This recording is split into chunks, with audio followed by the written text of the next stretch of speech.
Ильяс Жансүгеров, ана тілі, қадірлі бағасы алтын анам тілі, сенімен бағаланған балаң түрі.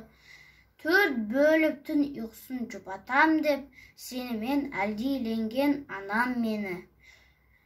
Бесікке берем буып бітіскемін, сөйлесіп шешем жүнін түтіскемін.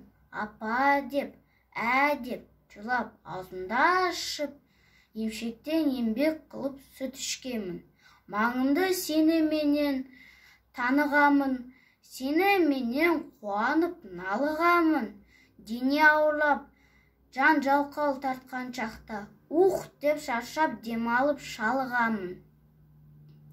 Тілегенім, қорыққаным бәрде сен, сасқанда да жармасам ойбайыңмен. Апқаусар болса дағы, жұмақтағы, тәттілікті көрмеспін сенімен тең.